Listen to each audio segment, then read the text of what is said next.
현물 ETF 얘기 좀 한번 해드릴게요. 이제 얼마 안 남았으니까 현물 ETF 어떤 식으로 진행이 되고 만약에 일어나면 승인이 되면 비트코인 가격은 어떻게 될 건지 가장 중요한 특급 시그널 가도록 하겠습니다. 이제 진짜 얼마 안 남았네요.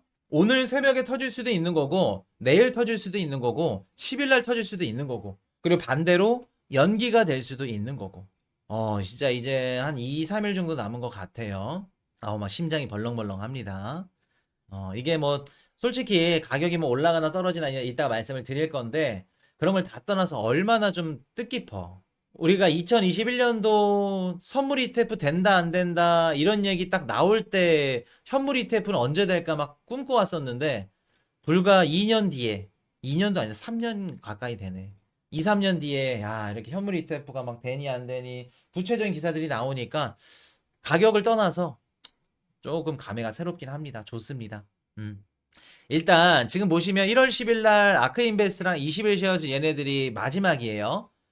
승인이나 불승인 둘 중에 하나를 무조건 내려야 되기 때문에 10일까지 결과가 나올 걸로 다 예상을 하고 있는 거고 그리고 가장 먼저 승인되는 ETF 상품에 수요가 당연히 몰리게 될 겁니다. 한 가지 예를 들면 우리 21년도에 10월 18일 날 그 프로쉐어스 ETF 비토 얘네들 상품이 먼저 딱 승인이 됐고 이후에 뭐 발키리 뭐 다른 상품들 얘네들이 됐는데 지금 자금을 운용하는 액수가 차원이 달라요. 지금 그 프로쉐어스 얘네 비토 얘네들은 14억 7천만 달러 우리나라 원화로 1조 8,900억 1조 9천억 정도 자금을 굴린다고 합니다. 그럼 발키리는 얼마나 굴릴까? 발키리는 한 500억 정도? 그러니까 엄청 차이 나죠. 그래서 누가 더 싸고 뭐 누가 더 좋니 이런 것도 중요하긴 하지만 누가 가장 먼저 승인을 받아서 판매를 하냐 그게 가장 중요할 겁니다. 근데 사실 승인이 된다 그러면 다 같이 될 확률이 높아요. 형평성 때문에. 그렇게 되면 이제 거기서 이제 뭘로 되냐면 수수료랑 이제 해당 좀 안전한 애들 블랙록인지 뭐 피델리티인지 이런 애들 그렇게 되겠죠. 그리고 또 처음에 또 중요한 부분이 뭐냐면 자기네들이 이제 얼마나 자금을 갖고 시작을 하는지 이런 부분들도 중요한데 바네크 연구 책임자 뭐 매튜 시겔이라고 있다고 합니다. 이분이 그 첫 주에 블랙록이 20억 달러 유입을 기록할 수 있을 거다. 뭐 이런 얘기를 하더라고요. 근데 이제 뭐 내피셜이니까 정확하다고 하는데 뭐 임증이 안 됐으니까.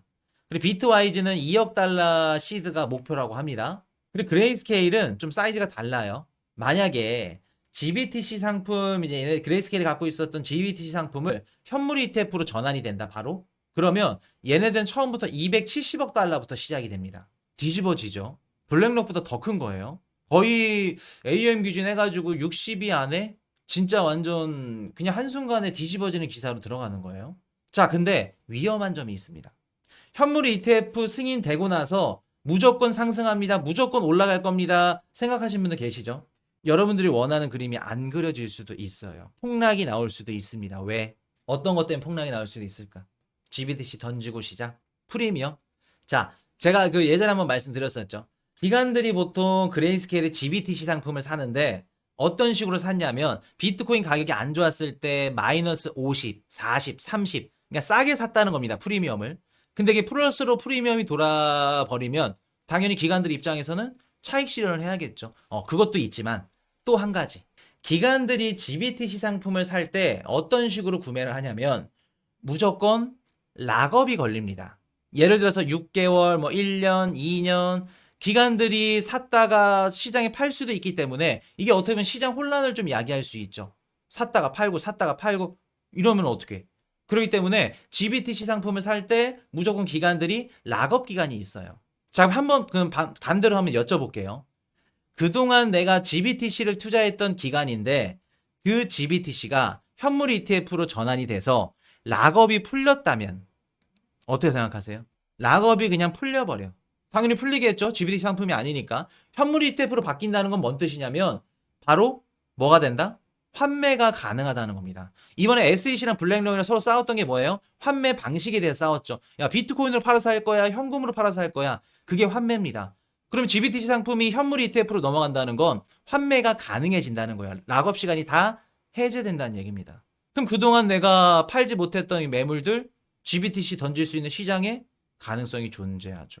그러면 현물 ETF가 터져서 무조건 많은 자금이 유입되고 무조건 폭등하고 하는 게 아니라 그레이스케일의 GBTC 상품이 현물 ETF로 전환이 돼서 차익 매물이 나올 수도 있겠구나. 전환이 돼서 락업 해제가 물량들이 나와서 가격이 떨어질 수도 있겠구나. 이런 것들을 우리가 인지를 하셔야죠. 무조건 올라간다는 게 아니라. 자, 근데 그레이스케일은 아마 쉽지 않을 겁니다. 자, SEC랑 아까 블랙록이랑 환매 방식에 대해서 SEC는 현금, 블랙록은 현물. 서로 이렇게 의견이 안 맞았죠. 결국엔 SEC가 원하는 대로 됐는데 SEC가 현금 방식을 요구한 이유가 뭘까? 현금 방식을 요구한 이유가 뭘까? 숨은 뜻이 있습니다. 깊은 뜻이 있어요. 우리가 이런 것들을 캐치할 수 있어야 돼요. 세금, 그것도 있고. 그리고 기관들 입장에서는, 펀드사 입장에서는 현물로 해야 수수료가 적게 나와. 세금을 내니까. 세수 창출. 또 세탁 위험하니까. 명분이죠. 그것도 있죠. 정답이 뭐냐면 JP모건입니다. 그게 무슨 뜻이야? 궁금하시죠? 자, SEC가 현금 방식 요구한 이유가 왜 JP모건 때문이냐면 지금 얼마 전에 제이미 다이먼이 미국 의회에 나가가지고 뭐라고 얘기를 해요? 암호화폐 하는 놈들 다 나쁜 놈이고 뭐고 막 부정적인 얘기를 쏟아내죠. 근데 그 며칠 뒤에 기사가 뭐가 나와요? 블랙록 AP, JP모건이 한다. 이런 기사 나오죠. 그동안 JP모건은 불만이 많아. 왜? 현물 ETF에 자기네들 낄 자리가 없었어. 커스터디 수탁사를 하려고 했더니 되지가 않아. 자, 왜 이제 수탁사가 코인베이스로 이제 거의 확정이 됐고 코인베이스가 진행이 되고 AP에 JP모건이 왜 들어가는지 한번 말씀을 드려볼게요. 미국에 있는 은행들은 현행법상 지금 그 코인을 가지고 있을 수 있어요, 없어요? 비트코인은? 지금 미국의 JP모건, 뱅크 오브 아메리카, 웰스파고, 시티은행 얘네들이 코인을 가지고 있을 수 있다, 없다? 가지고 있을 수 없습니다. 그러면 원래는 커스터디 하면은 나중에 좀 법적으로 제도화가 되면은 미국 은행들이 비트코인을 관리하면서 커스터디에 좀 들어가야 되는데 가지고 있을 수가 없어. 그럼 현물 ETF가 딱 터지면 자기네들이 먹을 밥그릇이 없는 거야.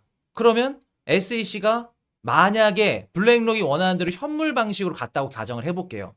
JP모건이 AP사로 들어올 수 있었을까? 비트코인을 가지고 있을 수가 없는데. 대신 SEC가 현금 방식을 요구합니다. 환매 방식을. 그러니까 JP모건이 현금을 갖고 AP로 들어올 수 있었죠. 그리고 수탁사 너무나도 아쉽지만 코인베이스가 들어가는 거고. SEC가 JP모건이나 뱅크 오브 아메리카, 뉴욕 멜론은행, 미국에 있는 월가 은행들, 레거시 금융권들 얘네들을 현물 ETF 시장에 진입시켜 줄 수 있게끔 발판을 만들어줬죠. 이제 이해되셨나요? 왜 현금 방식을 요구했는지? SEC가 지금 현금 방식 요구한 이유가? 그리고 JP모건이 들어와서 어떤 식으로 돈을 굴리는 건지? 천문학적인 돈으로 갖고 비트코인 산 다음에 그걸로 상품 만들어서 중간에 수수료 받아 챙길 겁니다. 그거 하려고 하는 거예요. 자, 그럼 볼게요. 그레이스케일이 이번에 GBTC가 현물 ETF로 좀 승인되기 어렵지 않을까라고 말씀을 드렸었죠. 만약 블랙록이 승인되더라도 그레이스케일은 아마 힘들지 않을까 생각을 해요. 그리고 캐시우드 누님도 GBTC 다 던졌죠. 저도 그렇게 생각을 한 이유가 뭐냐면 상식적으로 260억 달러의 비트코인 한 거의 60몇만 개가 현물 ETF로 전환이 된다는 건 그걸 감당을 어떻게 해. 블랙록도 그렇고 피델리티도 그렇고. 기존의 레거시 금융권 얘네들이 좋아할까? 그리고 블랙록이 현물 방식, 환매 방식을 현물 방식으로 해주세요. SEC가 극구 반대한 이유 중에 또 하나가 뭐냐면 그레이스케일 때문에 그럽니다. 자, 볼게요. 블랙록이 현물 방식으로 해줘. 그러면 그레이스케일은 앉은 자리에서 그냥 비트코인 60몇만 개를 GBTC를 비트코인 현물 ETF로 전환해버려. 근데 만약에 현금 방식으로 SEC가 요구한 대로 한다고 하면 그레이스케일은 비트코인도 갖고 있지만 현금으로 비트코인을 사서 접근을 해야 됩니다. 이해되셨나요? 그럼 그레이스케일 입장에서는 무기가 너무 많아. 전쟁터에 나갈 수 있는 막 폭탄도 있고 방탄복도 있고 무기가 너무 많은데 무기를 다 벗고 나가야 돼. 처음부터 시작을 해야 돼. 이렇기 때문에 SEC가 현금 방식을 요구한 겁니다. 이제 좀 이해되세요? 왜 이렇게 판때기가 왜 이렇게 돌아가는지 지금? 자, 그리고 얼마 전에 말씀드렸던 펀드사들 비트코인 생태계 영향력 행사하는 거 일체 관여하지 않겠다. SEC가 너네 하드포크도 다 권한 포기해? 하지 마. 그 부분이 중요하지 않다고 말씀드렸었죠. 중요하지 않습니다. 우리한테 뭐 에어드랍 받고 이자 받고 이런 건 의미 없어요. 어차피 받습니다. 그리고 블랙록도 이거를 순순히 포기를 했어. 왜 포기했을까? 블랙록이 무슨 꿍꿍이를 갖고 있을까? 우리가 판때기를 어떻게 돌아가는지 이걸 이해할 줄 아셔야 돼요. 분석을 할 줄 알아야 됩니다. 블랙록이 SEC 알겠습니다. 채굴자, 채굴기업 투자. 오, 후원님, 좋다. 그렇죠. 지금 뭐 라이엇 블록체인부터 시작해서 미국에 내놓으라는 그 비트코인 채굴 기업들 주주, 최대 주주가 다 블랙록이죠. 얘네들 다 지분 들고 있죠. 얘네들 지분, 채굴장 지분을 들고 있는 이유가 뭐냐면 나중에 비트코인 생태계에서 뭐 하드포크 할 겁니다. 에어드랍 할 겁니다. 뭐 할 겁니다. 생태계에서 이렇게 중요한 뭐 투표라던가 이런 좀 중요한 그 결정을 할 때 가장 중요한 역할을 차지하는 게 누구냐면 채굴자 애들이에요. 채굴자 애들. 채굴자 애들이 굉장히 중요한데, 자 보세요. 블랙록이 채굴 기업의 1대 주주야. 그럼 그 채굴 기업을 통해서 의결권을 행사할 수 있겠죠. 하드포크 반대야. 싫은데 투표 안 할래. 너네 뭔데? 우리 채굴 기업인데, 비트코인 채굴자인데. 나중에 블랙록이 채굴 회사를 통해서 의결권, 영향력을 행사할 수 있기 때문에 지금 채굴 회사를 담는 겁니다. 블랙록이. 왜 블랙록이 채굴 회사를 담는지 알고 계시나요? 이해되셨나요, 이제? 이런 것도 우리가 캐치할 수 있어야 돼요. 그렇기 때문에 우리가 지금 뭐 8일부터 10일 날 뭐 된다 안 된다 뭐 이런 얘기들 말씀들을 많이 해주시는데, 사실 돼도 좋고 뭐 안 돼도 좋아요. 둘 다 괜찮은데, 개인적으로 현물 ETF 승인 이후에 가격 뭐 누가 물어보신다면 뭐 며칠 뒤에 아시겠죠? 단기적으로는 상승할 수 있을 거예요. 기대감 때문에. 근데 그 상승은 오래가지 못할 겁니다. 그리고 아까 말씀드렸던 차익 실현, GBDC 락업 해제, 기대감에 뭐 그 충족 못 시키는 이런 그 실망감들, 그리고 뭐 반려되거나 뭐 취소될 수 있는 이런 가능성들, 이런 것들로 인해서 상승보다는 하락에 좀 더 베팅을 하고 있어요. 그러나 장기적으로 봤을 때는 비트코인 현물 ETF가 너무나도 중요한 역할을 하죠. 이게 이제 뭐가 좀 좋아지냐면은, 뭐 기관들이 달러도 살 수 있고, 기존에 암호화폐 거래소를 못 믿었는데 이제 기관들이 달러를 갖고 주식을 살 수 있으니까 너무 좋다, 뭐 자금이 많이 들어올 수 있다, 이렇게 접근을 할 수도 있지만, 이게 가장 좋은 게 뭐냐면 지금 우리 그 심리적인 접근성이 어떻게 보면 좀 높아지고 가까워지는 겁니다. 자, 이게 무슨 뜻이냐? 우리 업비트에 비트코인을 사려고 들어왔는데 하나에 6천만 원이야. 어때요? 느낌이? 비트코인 한 개 사려고 했는데 6천만 원이야. 어떤 생각이 드세요? 비싸다는 생각 안 드시나요? 이게 렉이 걸렸나? 지금 채팅창이 잠깐 멈췄나? 한 개도 못 사겠다. 비싸다 생각 들죠. 자, 근데 현물 ETF가 나와가지고 한 개에 얼마? 60달러래. 44,000달러 기준에서 44달러로 할게요. 44달러야. 한 개에. ETF 한 개 한 주에 44달러야. 어때요? 상대적으로 싸 보이죠. 심리적으로 접근성이 더 높아집니다. 이게 이제 어디에 접목을 시키면 되냐면, 우리가 업비트 열어가지고 쭉 봐. 처음 코리니 분들 투자하시는 분들 들어와가지고 비트코인 안 사. 6천만 원 누가 사? 비싸가지고 안 사, 이런 거 해놓고 쭉 내리는데, 이것 봐라. 9원, 9.78원, 100만 원만 사도 막 몇십만 주, 몇백만 주 대주주인데 이런 코인들 삽니다. 이런 거랑 똑같은 논리죠. 접근성이 더 쉬워진다. 그 뜻은 우리 코인 시장에 자금이 더 많이 들어올 수 있는 확률이 높아진다. 접근성이 높아진다. 이해되셨죠? 그럴 때 현물 ETF 승인은 장기적으로 보았을 때는 굉장히 파급적인 효과를 가지고 올 거다. 좋을 거다. 단기적으로는 크게 기대하시면 실망이 좀 크실 거다. 라는 말씀 드리도록 하겠습니다. 자, 오늘은 여기까지 하고 정리하도록 하겠습니다.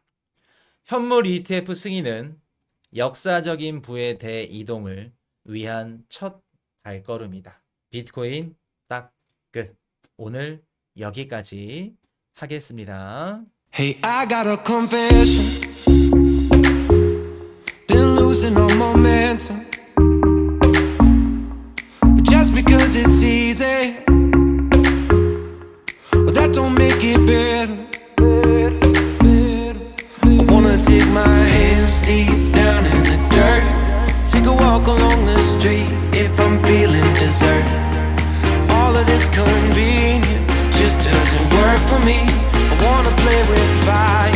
let me get hurt.